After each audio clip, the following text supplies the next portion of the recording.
ẹni tó kù yóò máa jẹ́ tiwọn. Mo mọ̀ pé kò sẹ́ni tó máa gbé sáyé. Ibi àbáfò ní í ṣe ìtura. Ibi àbáfò ní í ṣe ìtura.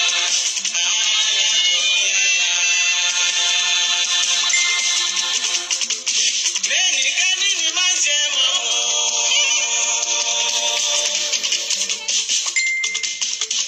Bẹ́ni débi sùn.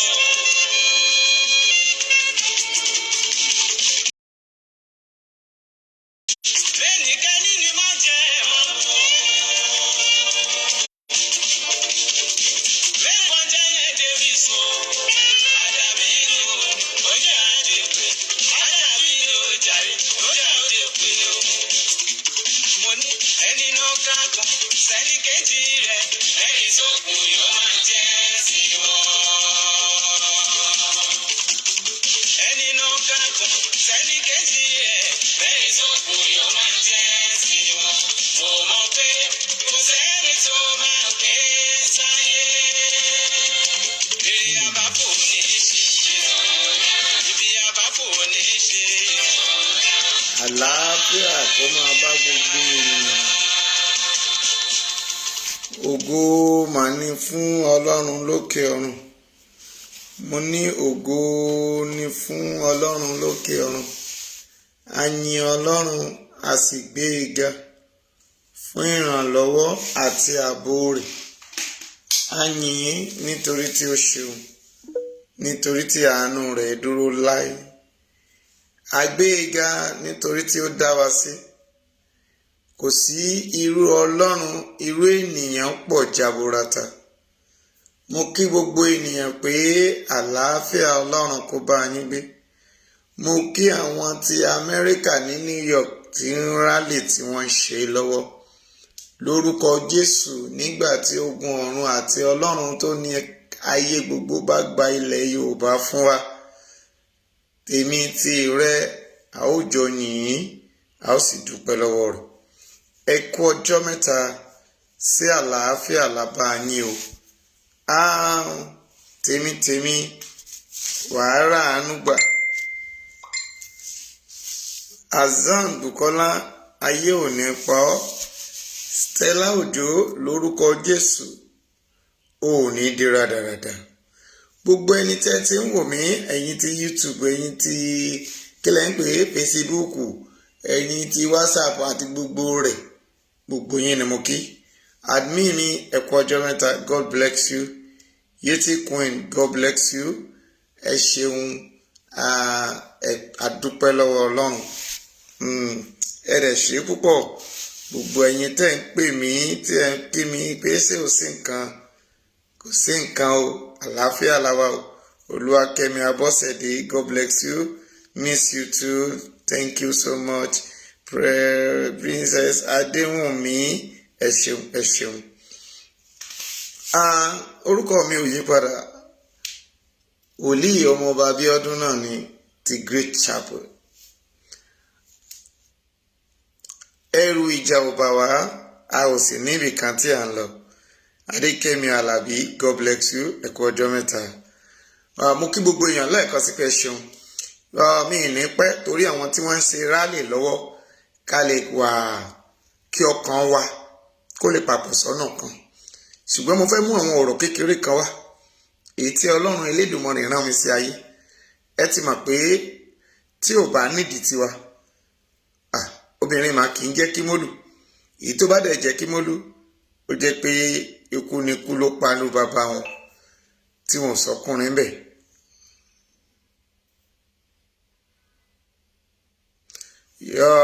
Lórúkọ Jésù, Ọlọ́run yóò dá ẹ̀mí Lady K sí, yóò jáde láyọ̀ àti àlàáfíà. Ọlọ́run òtítọ́ lórí Adéwálé, Lady K yóò jáde wá bá wa bí Olúwa ti ń bẹ bẹ̀ láàyè. Múbọ̀, you are welcome. Ọ̀rọ̀ tèmi, gẹ́gẹ́ bí ẹ ṣe rí àkọlé tí a kọ pé ṣé Ọ̀ṣínbàjò àbí Ọ̀ṣínbàjò, kí la pè é? Ó dàbí ẹ̀fẹ̀, mi ì ní ṣẹ̀fẹ̀ lẹ́ni o. Mo wá pẹ̀lú seriously word. àti àwọn àgbà oníjẹkújẹ, torí tí mo bá ní àwọn ọba, mo ti ń dárúkọ gbogbo ọba náà ni, ṣùgbọ́n àwọn ọba tájọ́ oníjẹkújẹ mara wọn o, àwọn ọba oní envelope àbí kílẹ̀ ń pè ó, àwọn ọba oní wardrobe àbí for Timoto, thank you, God bless you. Ibi tí màá gbé bẹ̀rẹ̀ lénìí ni pé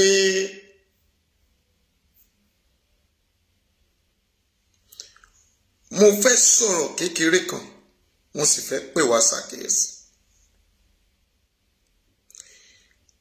Ẹ má rí bí àṣìṣe, ṣùgbọ́n kò yẹ kó ṣẹlẹ̀ bẹ́ẹ̀. Mi ò fẹ́ jẹ́ kó ẹ rí bí àṣìṣe, ṣùgbọ́n kò yẹ kó ṣẹlẹ̀ bẹ́ẹ̀.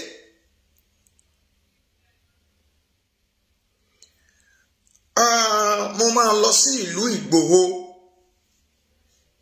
nílùú Sunday ọmọ Adéyẹmọ, ẹni tí gbogbo yín mọ̀ sí òòṣà owó bàbá dámi.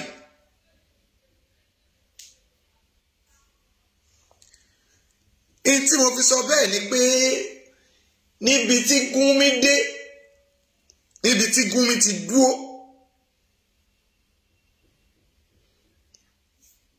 àwa náà ti débẹ̀. Ṣùgbọ́n kì í ṣe gbogbo nǹkan kí àwọn aráalé Gúnmi àbí àwọn ènìyàn wa kán bá lè mọ̀ pé ẹ lọ́bẹ̀. Kì í ṣe gbogbo nǹkan ló yẹ ká gbé síta. Ibi tí mò ń lọ lórí ọ̀rọ̀ yẹn ni wípé kò yẹ nígbà tí àwọn àáfàá àtàwọn imam tí wọ́n lọ síbẹ̀. Mi ò bú yín, bẹ́ẹ̀ sì ni kò sì tako tí ẹ ṣe, ṣùgbọ́n ó kù díẹ̀ káàtó.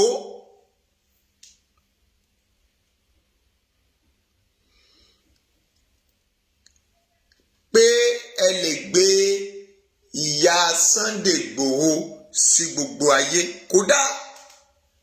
kódà olórúkọ méjì.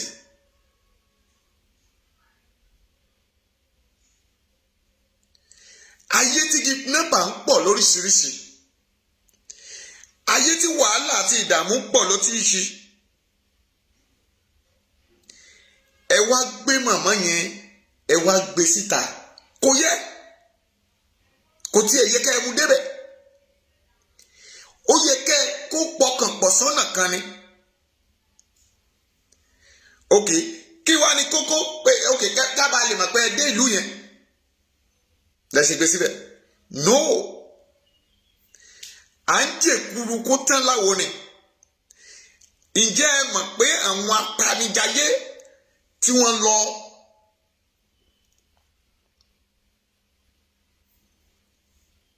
sí ilé Ìgbòho, wọn ò tí ì sinmi. Ẹran títí Nnamdi Kanu, àwọn ènìyàn wọ̀nyí náà ṣekú pa àwọn ẹbí ẹ, àwọn bàbá rẹ, ìyá rẹ, èèyàn kan nínú wọn. Àwọn èèyàn wọ̀nyí náà wọ́n gbìyànjú, àwọn pa bàbá àbí ìyá ẹ àbí kan nínú àwọn ẹbí ẹ. Títà náà ò bá kọ́ yín lọ́gbọ́n, títè ní òtẹ̀ tó wá tó gbé yín. Ẹ wo àbúrò Sowore, ọjọ́ wo ni wọ́n sì pa ná? Ṣèbọn dàmọ́ ni. Kò yẹ ní tí ò dá o. Èmi wòlíì ọmọ Abíọ́dún, I'm not tolerating nonsense. It's not okay. Tá bá ń wárí pé ó dá, kò dá o. Kò dá rárá. Kí lẹ lọ gbé màmá onímàmá fún? It's not proper.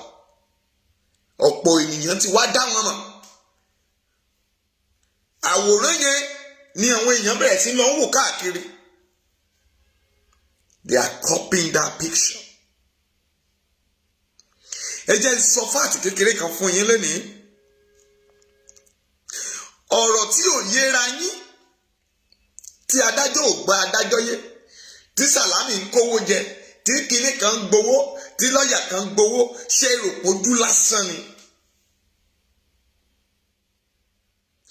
Ẹ má sùn kẹkọrí síbi kan náà. Ẹ ní láti gbàdúrà pé gbogbo ìmọ̀tún ìmọ̀jọ Fúlàní lórí àwọn èèyàn wọ̀nyí kó di òfo. Because you rest at your home. Ẹ pariwo pipipipipipipi. Are you praying? Ṣé gbàdúrà pé àwọn èdì tí wọ́n dà ẹ̀fún àti wàhálà tá ń dà sílẹ̀ Yorùbá pé kó má mú wa ǹjẹ́ eré dànù?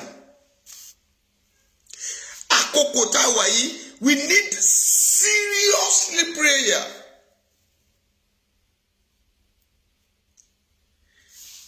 Kì í ṣe gbogbo nǹkan mo ti máa ń tẹnu mọ́ ló yẹ ká máa gbé síta. À ń gbàdúrà, we are walking under the ground. Kì í ṣe irú ètí àwọn bàbá àgbàyà, àwọn oníjẹkújẹ. Lóòótọ́ à ń gbàdúrà fún àwọn ọba wọ̀nyí kí iye wọn sí, adẹ̀tú gbọ́dọ̀ máa gbé wọn síta kán máa gbọ́ pé wọ́n ń kàbùkù. Kì í ṣe pé bóyá àwa ò mọ̀ láti máa fi bíbélì bọ́ wọn, àbí ká máa ka bíbélì láti Genesis to Revelation, ká máa kà á, ká máa sọ fún àwọn èèyàn kán yí padà ní kókó. Ṣùgbọ́n ọ̀pọ̀ ènìyàn máa ń wò ó bíi pé bíbú àbí èébú àbí ìsọ̀rọ̀ òdì tí mò ń sọ sí àwọn ọba àbí àwọn ìjòyè àbí àwọn ọ̀tọ̀kùnlú àbí àwọn pírẹsidẹ́ǹtì àwọn òjèlú àti gbogbo wọn papọ̀, wọ́n rò pé bóyá mo fi ń takò wọ́n àbí mo fi ń wá bí mo fẹ́ jẹ. Ọlọ́run ló rán mi, mẹ́rin máa bá mi láìkẹ́ máa lọ́fẹ̀ẹ́. Ọlọ́run ló rán mi bí mo ṣe ń tọ́ sórí. Mo fẹ́ jẹ́ kó o mọ̀ lẹ́ni pé àti sọ̀rọ̀ òṣòro. Ṣùgbọ́n kí ni ohun kókó tá a fẹ́ mú yọ? Okay, títí ìyá yẹn fi lọ bí sábọ̀dù yẹn sí. What is the meaning? Kí la mú jáde nínú ẹ̀?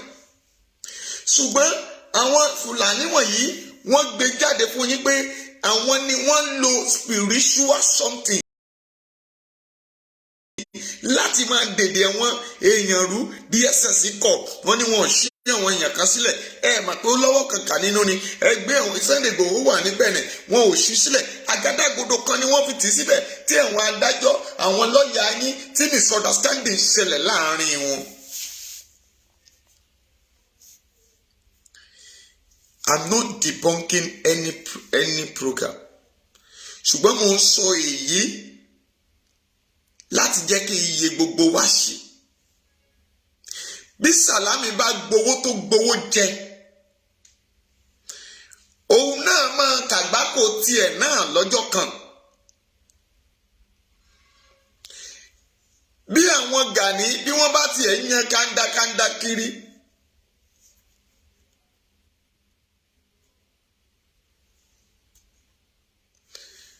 Ọlọ́run rí gbogbo wọn. Ṣùgbọ́n ǹjẹ́ ó yẹ ká gbàdúrà kógun ó ṣẹ? Ẹ rántí ìrìn àjò ọmọ Ísírẹ́lì. 40 ọjọ́ ni a sọ pé wọ́n ó fi dé ilẹ̀ ìlérí. Ṣùgbọ́n ìmọ̀kan wọn, iye wọn tí kò ṣí, òun ló jẹ́ ká sọ di 40 ọdún mọ́ wọn lọ́wọ́. Mo gbàdúrà ilẹ̀ Yorùbá ò ní wà 40 ọdún sí èyí. Ẹ dákun, àwọn màmá ń gbàdúrà, àwọn bàbá ń gbàdúrà, ǹjẹ́ ẹ̀yin pásítọ̀ ń gbàdúrà, ǹjẹ́ àwọn wòlíì ń gbàdúrà? À ń fọmọ fọ́kọ, à ń ṣègbéyàwó, à ń ṣí ṣọ́ọ̀ṣì, sí ohun tó kàn lórílẹ̀‐èdè lẹ́ni nìyẹn. Àwọn kan wọ bàtà wọ kérúbù, wọ́n wọ bàtà wọ kérúbù, àwọn kan ṣe kíní kan ìranù àbàṣà.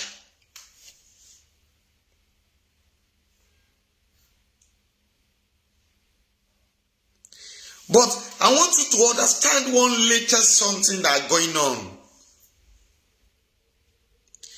Ọ̀ṣínbàjò, kí la fẹ́ sọ pé òun ṣe lọ́wọ́? Are you campaigning for 2023 election? Àbí oníkà má gba ilẹ̀ Yorùbá, where do you belong to? ẹ já béèrè lọ́wọ́ Ọ̀ṣínbàjò pé kí ló lọ bá Aláàfin Ọ̀yọ́ sọ pẹ̀lú ìtìlẹ̀kùn mórí. torí pé referendum ó kù díẹ̀ kó dé wá bá wa láti dìbò, ṣùgbọ́n òun sọ fún àwọn ọba,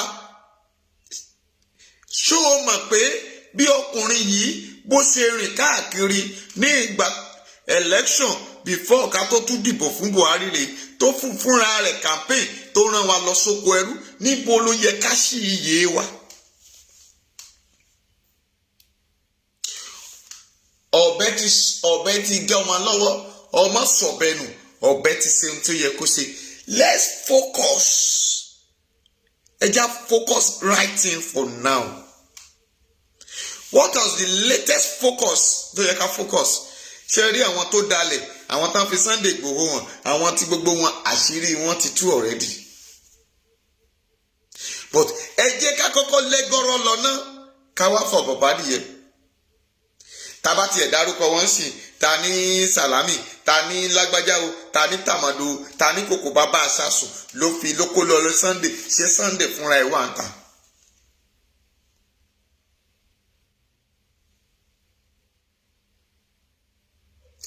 Àwọn ìgbésẹ̀ wo ló yẹ ká gbé lákòókò yìí?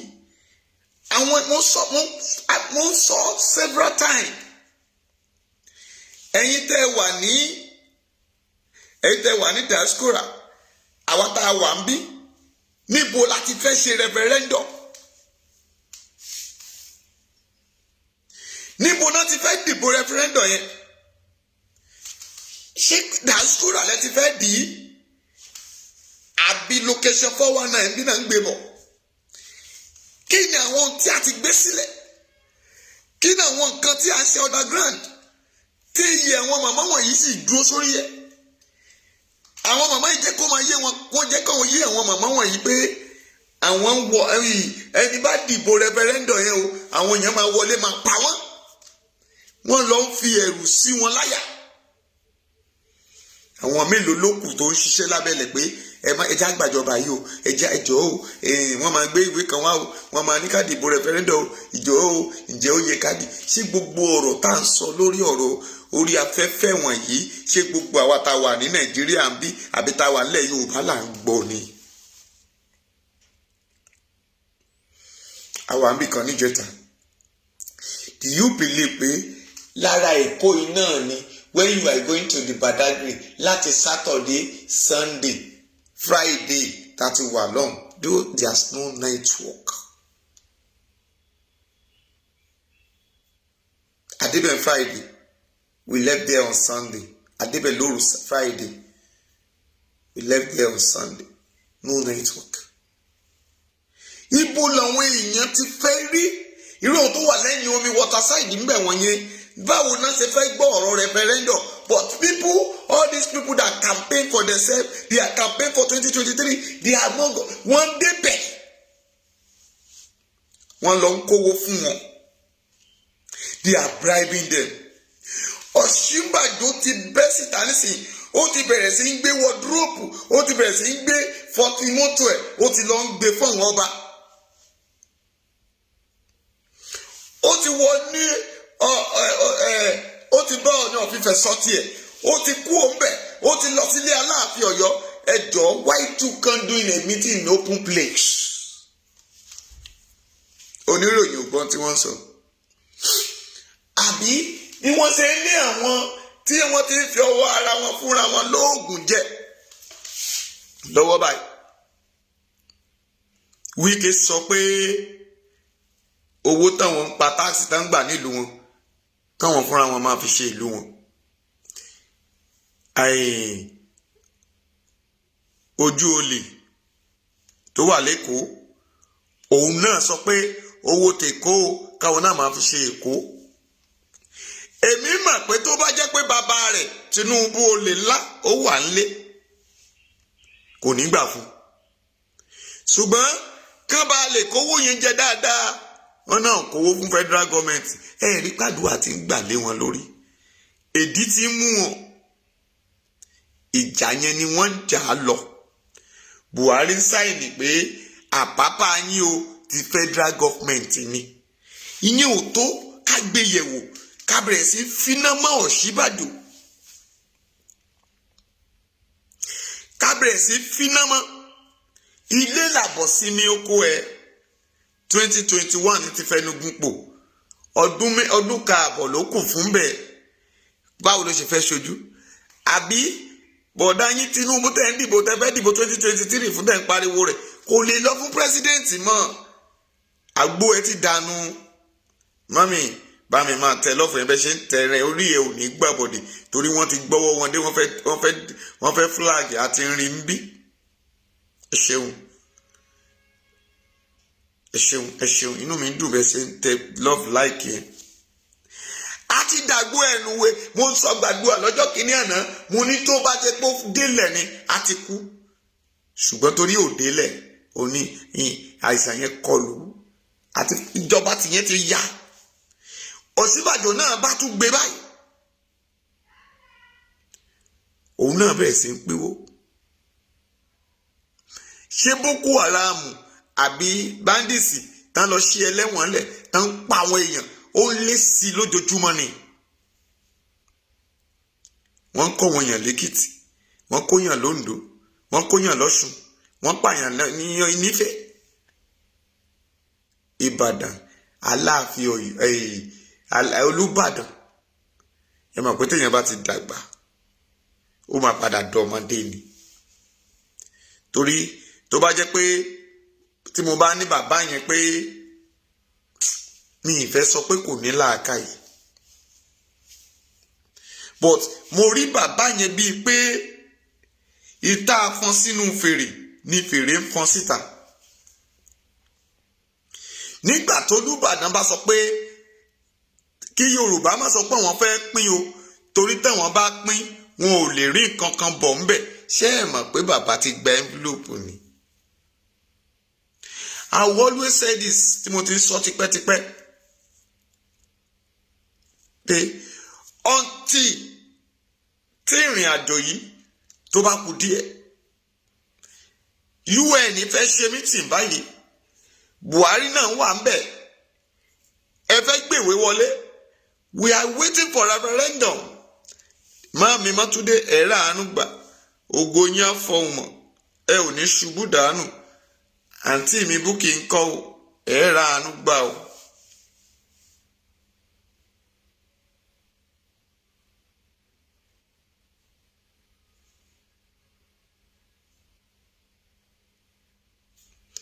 Ẹ kú rálì o ẹ̀yin ti Amẹ́ríkà ẹ kú rálì o lórúkọ Jésù ẹ ò ní sọmọnù.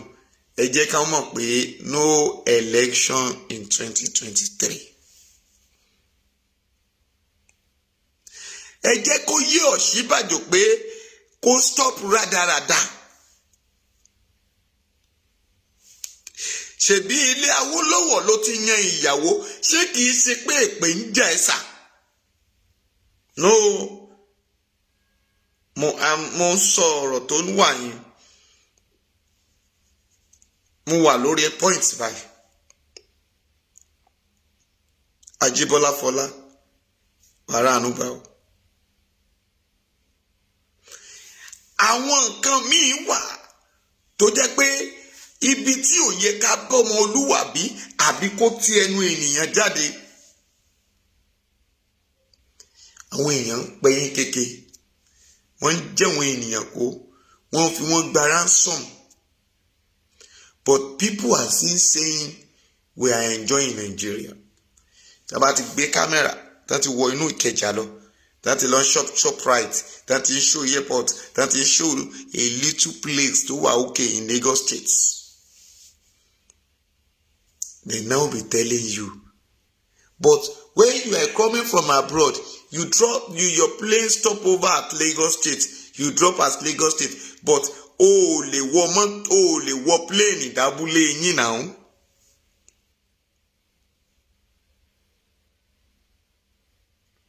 Esther Adedotun Ewutoga JP God bless you you welcome. àwọn ti London ń kọ́ o. Nàìjíríà ò sunwọ̀n, kò sórúkọ méjì tá a fẹ́ pé kò sómi, kò síná, oògùn kò sọ́sípítà, ilé ìwòsàn ò sí, ilé ẹ̀kọ́ ò dára, gbogbo ojú ọ̀nà ti bàjẹ́. But ẹ̀ ń ṣòkú bàbá yín, ẹ̀ ń ṣòkú yàrá ìyá yín, ẹ̀ ń ṣe patí, ẹ̀yin ṣòfin pé ẹ ò fẹ́ màlúù. Ẹ wo èsì tí àwọn ènìyàn yẹn ń fún ẹ̀yin gómìnà wa. Ẹ mà rí sọ, ṣùgbọ́n tó bá jẹ́ àwa la bú yín, ẹ ní kí sí DSS lọ mórí wa mọ́rùn wa wá. Ṣé ẹ mà pẹ́gun ti ń jà yín báyìí?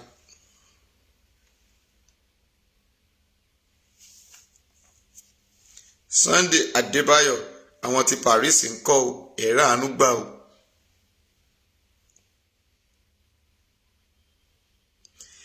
Gbogbo nǹkan láyé ó gbọ́dọ̀ wà pẹ̀lú ètò Ọlọ́run. Àwọn ọba wọ̀nyí, ṣé ẹ mọ̀ pé ẹ̀mí yín máa pin lọ́jọ́ kan ni? Ẹ̀yin olóṣèlú wọ̀nyí, ọdún 8, ọdún 4 ó parí. Ẹ jọ̀ọ́, ṣé ẹ wá máa ẹ̀bẹ̀ pé ẹ mọ̀ọ́mọ̀ ni? Àṣìwí yín ni pé ṣé ẹ mọ̀ pé àwọn kan máa ń fọ̀ sí wa ṣe tí òun wá a ò dẹ̀ ní ọ́. Tẹ́ ẹ bá tún sọ bẹ́ẹ̀, ogun ọ̀run á pa yín lọ́mọ ni. You know what you are doing. Ta ló sọ pé ẹ mọ̀ tẹ́ ń ṣe? Ẹ mọ̀ tẹ́ ń ṣe. Torí ìmọ̀ra ẹni nìkan, selfishness ti yín nìkan ni. Tara yín nìkan lẹ̀ ń dùn. Ṣùgbọ́n mo gbàgbọ́ pé ogun ọ̀run ó ṣetán àti fìjà kò yín lójú báyìí. Ẹ ti ṣetán, ilé yín máa gbóná. Ẹ ti ṣetán, ọ̀nà máa nà yín. Ẹ ti kigi bọ yín, ó ṣetán àti ta yín. Ìmọ̀ yín ni pé tán bá gbé referendum yẹn wá, ẹ ti bẹ̀rẹ̀ sí ń pínwó báyìí. Ẹ máa sọ fún àwọn òbí yín pé 2,000, 3,000, 1,500 yẹn ò ká wọn. Please, gbogbo olùgbọ́ mi, this is a time for you láti ṣiṣẹ́ iṣẹ́ ìrìnrere, láti ṣiṣẹ́ ìrìnrere, jí ìrìnrere fún ilẹ̀ Yorùbá. Ìrọ̀rùn igi òun ni ìrọ̀rùn ẹyẹ. Ó ṣe tán láti jí ìrìnrere. Ọ̀nà wo ló máa gbà jí ìrìnrere yìí? Gbé fóònù ẹ, call your family, tell them, let them know. Torí tó o bá ṣí ẹ wọn ní prógámù yìí, ó ṣeéṣe kán má ní dátà láti fi wò ó. Ó lè ṣí ẹ fún wọn. Ó ṣeéṣe kán má rí iná ṣáàjì fóònù èyí tó rà fún wọn. Àwọn ẹlòmíì ò tiẹ̀ ní 100, wọn ò tiẹ̀ mọ what is going on in Nigeria.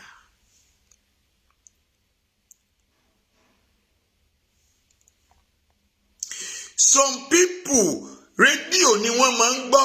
Ẹlòmíì ò tiẹ̀ mọ iye ènìyàn tán ń pa lójoojúmọ́. Because I have opportunity to come outside and explain. Mo wàásù, mo jáde lọ sí ìletò, mo káàkiri, mo ṣe crusade, mo ṣe ìwọ̀nyí láti lè jẹ́ káwọn èèyàn mọ̀ pé orílẹ̀-èdè yìí ti kùnà fún ìjọba ọ̀run àti ìjọba ti ayé yìí.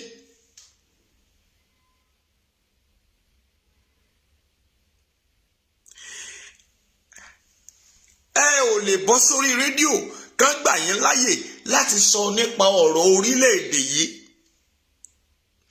Tí wọ́n bá campaign àbá kọ sínú ìwé ìròyìn pé wọ́n pa ènìyàn 200, máa mọ̀ pé 1,000 ni ó ti sọ ẹ̀mí ẹ̀ nù. Esma ní láti pa sójà more than 24. Wọ́n kọ síbẹ̀ pé àwọn 12 ni wọ́n pa. ṣé ìyá kan kọ́ ló bí àwọn 12? Wọ́n lọ sọ́gbà ẹ̀wọ̀n, wọ́n lọ sí 226 prisoner lẹ̀. Ẹ̀dẹ̀ lẹ́ ń bá wọn. Gúnmi dẹ̀ ń gbé ilé ayé. Gúnmi dẹ̀ ń sọ fún ìjọba location 419 pé tẹ́ ẹ bá pa báńdíìsì ó máa di ogun lórílẹ̀‐èdè yìí. Ẹ sẹ́tù wọn bẹ́ẹ̀ ṣe sẹ́tù Niger Delta. Ẹ̀yin náà gbọ́rọ̀ burúkú lẹ́nu ẹyẹ. Gbogbo yín lè dẹ̀ rí Gúnmi dẹ̀ ń rìn kiri. Bẹ́ẹ̀ ni Sunday ò dẹ̀ ṣètò èyí, ọmọ Adéyẹmọ ò ṣètò yìí o. Kẹyẹ pàwá ní ọmọ Adéyẹmọ sọ o pé tẹ́ ẹ̀ bá ti dábò àti pàwá a ò ní dìbò ní 2023. Òun lẹ́mọ̀ fò sókè tẹ́ fi dá ẹ̀yìn yín gbadà. Òun lẹ́mọ̀ fi bínú sí ọmọ ọlọ́mọ Lady K torí pà ń tú àṣírí yín tẹ́ gbé lọ sínú ìkọ̀kọ̀. Ṣùgbọ́n o pénìyàn ò mú Ọlọ́run wá mú. Ẹ fi ayín ṣépè ní bí ìyá onígàrí kan tó pariwo tó sọ pé tòun kan.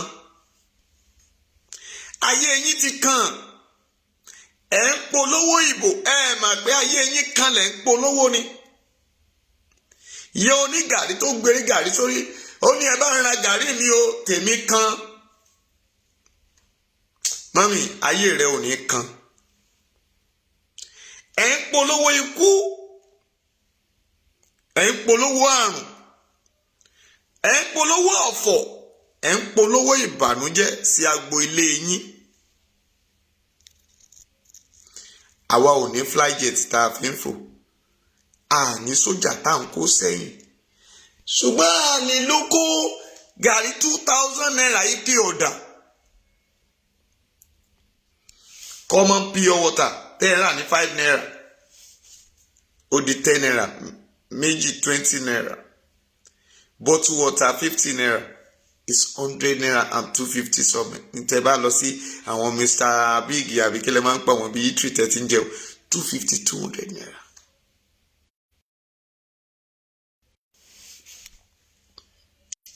Gbogbo nǹkan wọ̀nyí òun ni mo fẹ́ jẹ́ kẹ́ ẹ yẹ̀wò.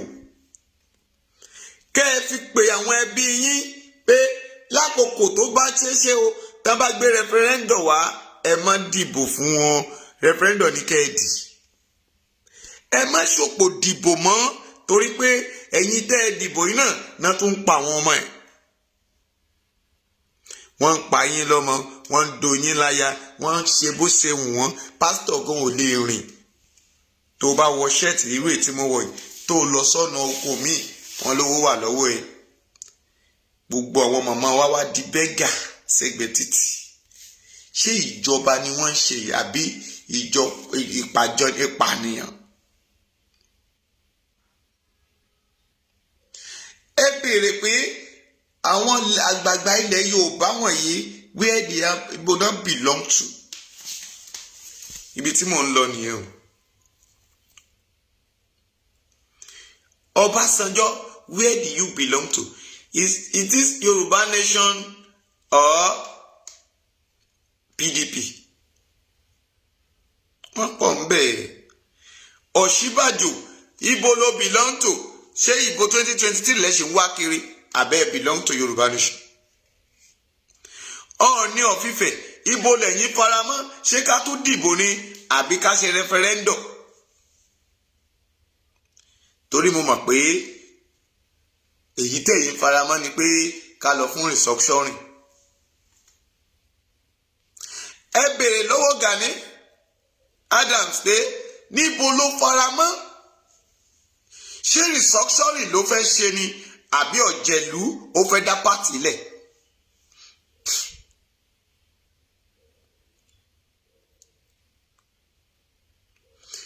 Ẹ béèrè lọ́wọ́ gbogbo àwọn òṣèré wa pé níbo ni wọ́n fi ìhà wọn sí.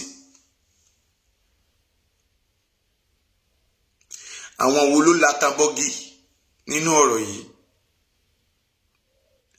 Àwọn ọmọ Yorùbá wo ló latabọ́gì? Àwọn wo ló dá àwọn wo ni ò dáa, àwọn wo náà gbẹ̀rù lé lérí lẹ́yìn látẹ̀yìn. Ìgbòho ní ẹgbẹ́rù ní orí yín kẹ́ ẹ sọ kalẹ̀, ẹ ní àyàfi tẹ́ ẹ bá gbèrú ṣé ẹ mọ̀ pé ikú máa pa yín ni, gbogbo ẹni tó bá lọ́wọ́ nú ọ̀rọ̀ ẹ̀.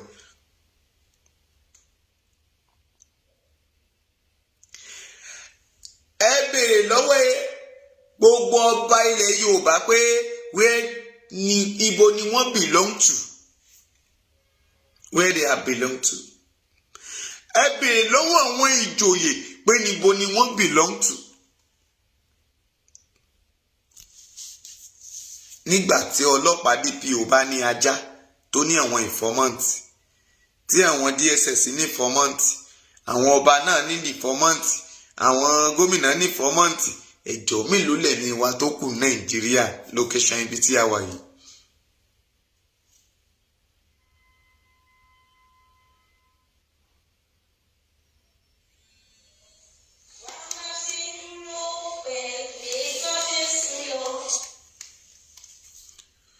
Ṣùgbọ́n o, mo fẹ́ kí gbogbo yín mọ̀ pé ọ̀nà kan ṣoṣo,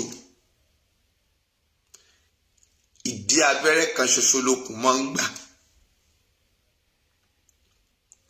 Kò síbi tá a fẹ́ lọ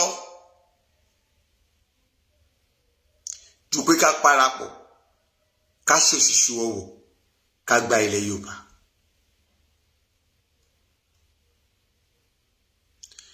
A ò gbọ́dọ̀ máa tẹnubọ ìwà ìkà, ìwà ibi táwọn ènìyàn ń hù lórílẹ̀‐èdè yìí. Ọláwálé Àgbájé, God bless you, you welcome. Esther Adédoyin, ẹ ṣeun.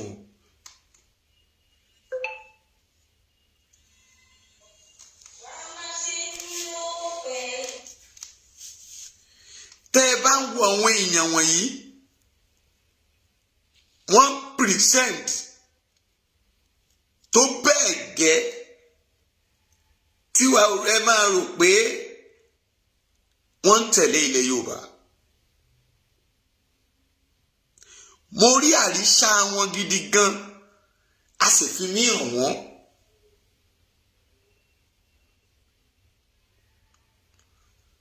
Mo sọ fún yín, mo ní gbogbo ìrátẹ́ lọ mú ní Ìgbòho, ìyẹn kọ́ o. Bẹ́ẹ̀ ṣe gbé ìyá Sunday Ìgbòho síta, ìyẹn kọ́. Ẹ múra lẹ̀, gbogbo igbó ẹ múra lẹ̀, gbogbo ìgbèríko ẹ múra lẹ̀, torí pé ihò kì í gbéku kó gbejò. Kò yẹ kí igbó wa gba bandits. Bó bá jẹ́ pé ẹ máa ró igbó yín gẹ́gẹ́ bí tí ẹ máa ṣe, ẹ bẹ̀rẹ̀ sí í ro. Bóyá àwọn ewéko wọn ni wọ́n máa lù, wọ́n ṣe ń wọnú oko yín ká máa pòórá, bóyá nǹkan ni kẹ́ ẹ lọ ṣe.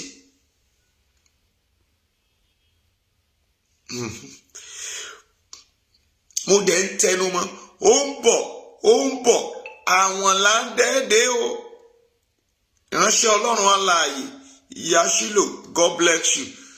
Orúkọ yìí ò ní wọmi. Gbọ́, ẹni bá dúró ti ṣẹ́ránṣẹ́ nítorí kò ní lọ ogun ọ̀run kẹfẹ̀mí ẹ̀ ṣòfò. Ẹ káàbọ̀ mọ́. Matthew Adégbóyèga, God bless you, good evening.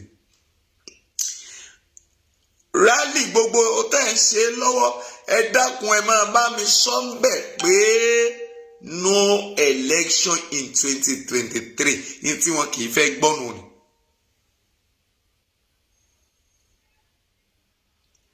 Èyí tí wọn kì í fẹ́ gbọ́ nìyẹn. Àwa dẹ̀ máa sọ torí wọ́n ní kókókókó báyìí là ń rọ́fà adití. Ẹ jẹ́ ká máa sọ fún Ọ̀ṣínbàjò pé a ò ṣe election. Má ṣòpò dára rẹ láàmú o. Aláàfin bọ́ọ̀ta kó o wá sọ ohun tí ojú rẹ rí àti ohun tí Akuru Devil of Abuja tó bá yín sọ.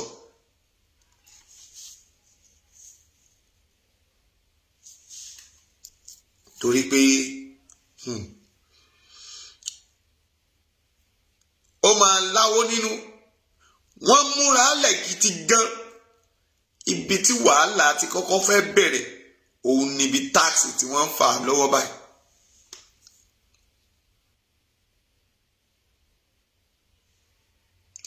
ṣùgbọ́n tó o bá wo táàsì tí wọ́n ń jà sí yẹn wọ́n fi ń kọmọ fúláàgì yín ni.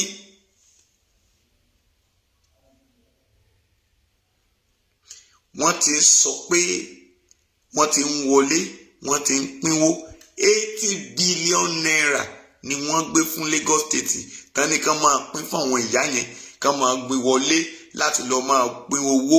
wọn ò pariwo ẹ̀ síta ẹni ló máa fún wọn 20,000 10,000 5,000 ká máa fi ra gàrí ṣùgbọ́n kẹ́ ẹ má support Yorùbá nation.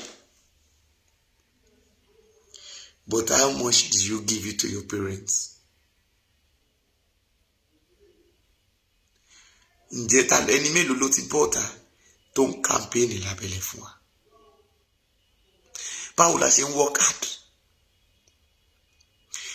èmi ń continue èmi ọmọ ọba Bíọ́dún mélòó ni mo fẹ́ ṣe kí n tó gbàdúrà kí n tó torí àwọn ìletò sí ìletò ká tó wá ṣiṣẹ́ oúnjẹ tí àwa náà máa jẹ tá a máa fi bọ́ ọmọ bọ́yàwó.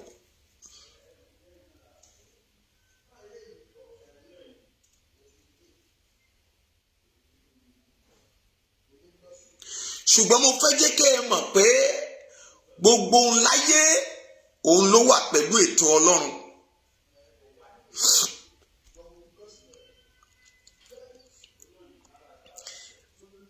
No going back wá iṣẹ́ wà láti ṣe o. gbogbo gúrùpù tẹ́ ń wò yẹn they have targets. èmi máa ń sọ̀rọ̀ kan tí n bá wà láàrin àwọn èèyàn nígboro máa ní irú ipò tí Sunday wà lẹ́nìí ta ló gbàdúrà kó ń wà rú bẹ́ẹ̀.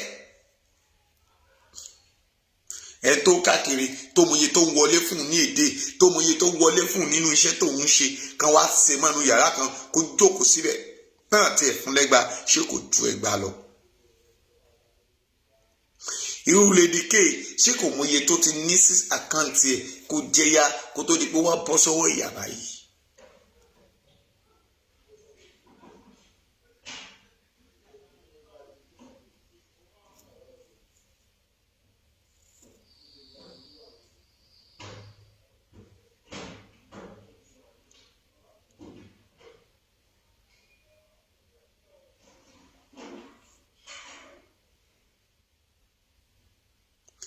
ṣùgbọ́n mo gbàdúrà fún gbogbo ọkàn tó ń gbọ́ mi tí gbogbo yín sì mú ilẹ̀ Yorùbá yìí lọ́kùndúndùn lórúkọ Jésù ẹ ó rí ilẹ̀ náà lórúkọ Jésù ẹ ò ní kú sọ́nà bí èéfín. I'm always appreciate you all for the people that sharing some program up and down. ṣùgbọ́n àwọn kan dúró bí amẹ́ tí wọ́n ń wá ẹ̀mí àwọn èèyàn. I always tell people pé nígbà tẹ́lómi bá dẹ̀ pè mí tó ní ẹ gbàdúrà. má gbàdúrà but ó máa rò pé a ò rí ìhun ni. nígbà míì tí mo bá rẹ́ lómi pé amẹ́ ni tó bá pè wá pé ká gbàdúrà tó torí nọ́mbà yẹn tó pè mo ti mọ̀ pé amẹ́ni mo mọ̀ pé ajá àwọn DSS ni màá wá gbàdúrà màá wá sọ pé Olúwa kó san fún ọ gẹ́gẹ́ bí irinṣẹ́ ọwọ́ rẹ wọn kì í lè ṣàmì wọn á já kúrò lórí fóònù mọ́mí tẹ́lọ́ọ̀fù sẹ́rí ibi tá a dé pàdé yìí.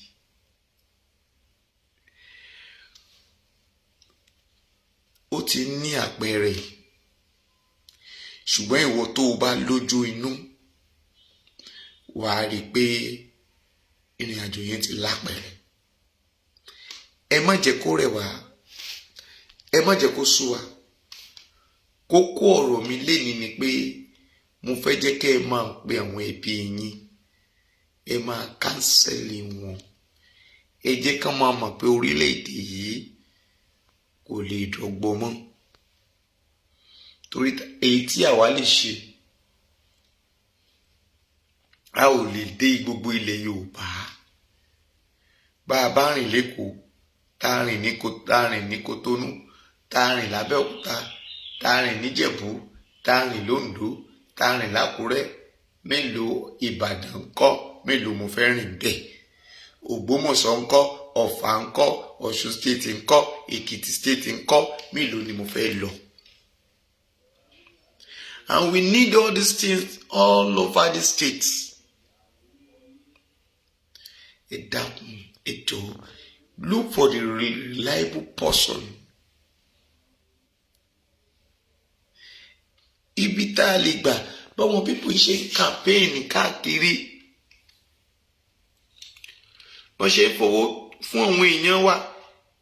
Èmi ò ní ẹ má gbowó, ṣùgbọ́n má gbà tí ó pa ọ́, má gbà májèlé.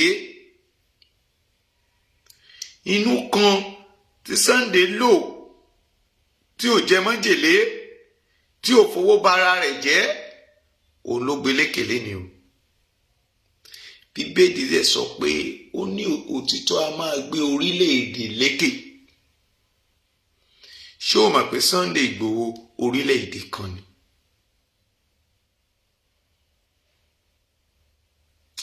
But I want everybody to understand very well. Òun ni mo ṣe sọ pé lénìí ó dàbí ọ̀rọ̀ ìbínú, but kì í ṣe ìbínú.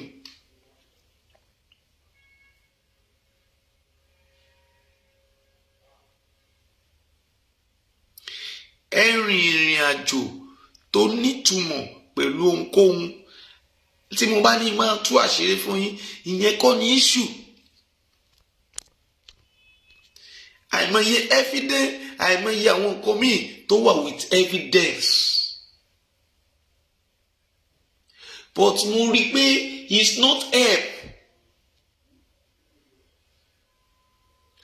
Mo ń béèrè lọ́wọ́ Ọlọ́run mi ní gbogbo ìgbà pé kí ni mo lè ṣe láti lè jẹ́ kí ìrìn àjò yìí kó yá kíákíá.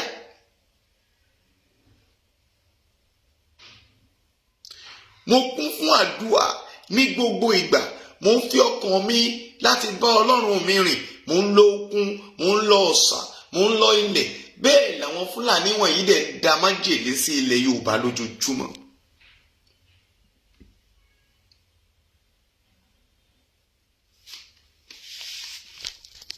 Kí n sọ tuntun fún yín. Gbogbo màlúù tẹ́ ń jẹ, gbogbo rẹ̀ ni wọ́n ti tọ̀, tí wọ́n ti fi oògùn tán ti fi wẹ̀ lórí, tí gbogbo yín dẹ̀ máa débí ẹ dẹ̀ máa jẹ.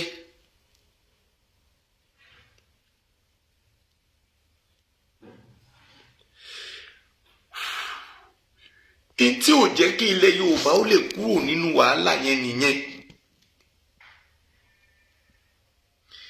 Ẹ já wo ọ̀rọ̀ màlúù tẹ́ ń pariwo ẹ̀ lójoojúmọ́ yìí. Bísínẹ́sì àwọn kan ni, kì í ṣe bísínẹ́sì wa. Ṣé màlúù sísìn dánsìn ṣó jẹ́ bísínẹ́sì federal government Nàìjíríà ni? Èló ni federal government ń realize lórí màlúù kọ̀ọ̀kan? Táíwò Báṣọ̀run, God bless you. Èló ni wọ́n realize lórí màlúù kọ̀ọ̀kan? Kò sí. Bísínẹ́sì wọn ni. What is concern? Gbogbo àwọn gómìnà wọn. Kí ló ń concern Ìyétí Àlà? Kí ló ń concern ìjọba Nàìjíríà tó ní wọn ò lè kó màlúù kúrò láàrin ìlú, àárín ìlú ni kó ti máa rìn? Tó dẹ̀ ń pa àwọn èèyàn, tó máa jánà mọ́ mọ́tò lẹ́nu, táwọn èèyàn dẹ̀ máa sọ ẹ̀mí wọn nù. Àwọn èèyàn màlúù wọ̀nyí, ìríwo ni wọ́n rí sí.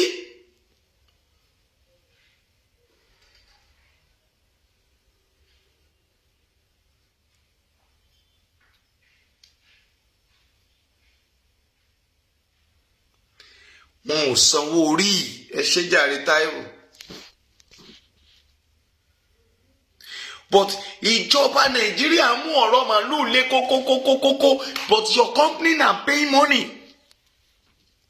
even the data tí mò ń lò yìí ara ìjọba Nàìjíríà ń gbowó ń bẹ̀. Even this phone I'm using ìjọba Nàìjíríà ń gbowó ń bẹ̀. Because wọ́n á ní kó lọ ṣe 999 or 999 ẹ̀dẹ̀rẹ́ wọ́n á fọwọ́ gbowó lọ́wọ́ ẹ̀ ṣàmì.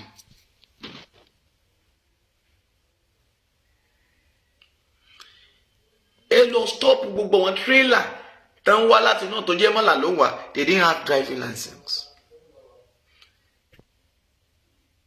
Before you can drive in Nigeria, a lọ gba driving license.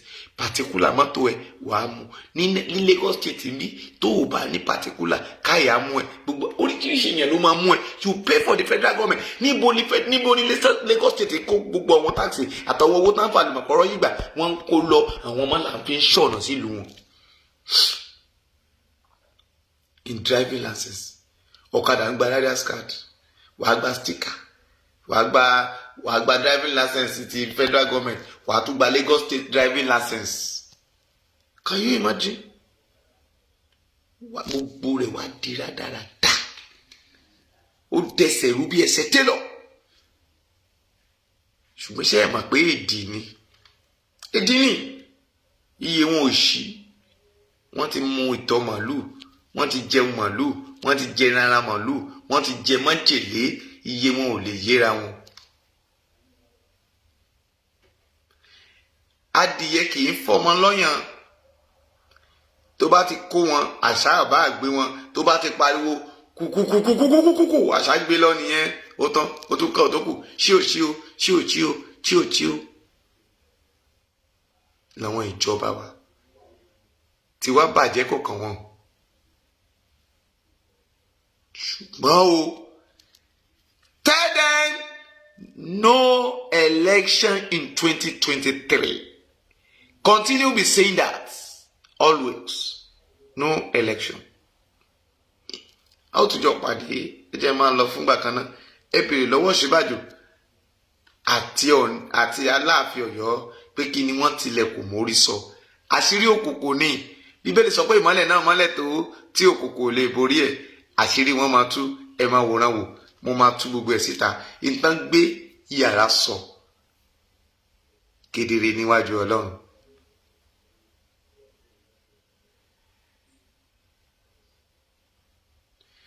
Kedere níwájú Ọlọ́run. Ẹ pàdé mi lóru. Òru là á ṣèkà. Ẹni bá ṣe lọ́sàn-án ní farare lọ. Ó ṣeé ṣe kó já aago 3 lóru. Ìtànjọ sọ yẹn, èmi ọmọ ọba Bíọ́dún máa tú síta. Ìtí Aláàfin Ọ̀yọ́ àti kílẹ̀ pé Ọ̀ṣínbàjò àti deputy governor Ọ̀yọ́ state. Ìtẹ́ ẹ̀sọ́ ń kọ̀rọ̀ gbangba ló wà. Òun rèé o, àtẹ́wọ́ mo bá là mi ò mẹ́ni tó kọ́ ṣùgbọ́n Ọlọ́run ti fi wọ̀n mi. Pátákó la fi kọ 10% fún Mósè. Mi ò ní fọ oúnbẹ lọ́wọ́ mi. Àpótí ẹ̀rí ni bàbá ńlá èèyàn kan ò ní gbé. Tẹ́ ẹ bá gbé ó ti di yọ̀dé fún yín. Lórúkọ Jésù àṣírí wọn ṣe kéde ó tú. Àṣírí wọn wà lẹ́bi iyẹ̀pẹ̀. Pàdé mi lóru ń tú gbogbo rẹ̀ fún ọ. Ó dẹ̀ ṣeéṣe wọ́n lè tètè bọ́ ọ̀ta kó tó di pé ọmọ ọba Bíọ́dún máa tú fún yín. Ẹ tètè gbé ta. Ṣùgbọ́n tẹ́ ẹ bá gbé ta Ọlọ́run yóò tú mú sí mọ́. Bí ó ti gbọ́ Dáníẹ́lì bó ṣe tú àlá ọba àti àọ̀lá lójú ẹ̀ bẹ́ẹ̀ ni ogun ọ̀run yóò tú. Lórúkọ Jésù orí rẹ ò ní gbàbọdé, ó ò ní sọnù. Bóyá o fẹ́ kọ́lé, o fẹ́ ralẹ̀, o fẹ́ kunlé, o fẹ́ túnlé ẹ ṣe, o fẹ́ ra bẹ́ẹ̀dì, o fẹ́ ra many things. Àwọn bẹ́ẹ̀dì kan wà anáwọn imported bed dẹ̀ wọ́n àná ní 700,000 ní 800,000. Láìpẹ́ máa sẹ́ndì pictures lórí Facebook. Ẹ bẹ̀rẹ̀ sí rí ẹ contact mi sórí nọ́mbà yìí 08057455803. Bí o dẹ̀ fẹ́ ká gbàdúrà fún ẹni bí o dẹ̀ lálàá aláyẹn òye ẹ̀ alẹ́ òye ìwádà igbó àǹtí mi. God bless you ma. Tí aláyẹn òye ẹ̀ o dẹ̀ fẹ́ ká gbàdúrà fún ẹ àyè náà ni àgbà èmi ọmọ ọba Bíọ́dún ni wòlíì G.O. gbogbo Yorùbá nation yóò dára fún yín. Ẹ ò ní rí nǹkan gbégbé bí ó ní jẹ́ olúbi ọ̀nà orí rẹ ò ní gbàbọ̀dé ayé ò ní jí ọ gbé, wàá rògolo, gbogbo ènìyàn pátá ni mo kí. God bless you. Mọ́mí Mọ́túndé, ẹ̀rọ ànúgbà, love you mọ́mí, ọmọ àtọ́jọ́ mẹ́ta, God bless you ma. Ẹ̀kẹ́ àǹtí Bókè fún mi o. Bye for now. See you later. Bye bye. Àlàáfíà ni mo wà o, kò séwu. Iṣẹ́ ilẹ̀ Yorùbá náà là ń ṣe. Yorùbá Mission now. Ẹ jẹ́ a lọ join ní rally in New York. God bless you. Bye bye.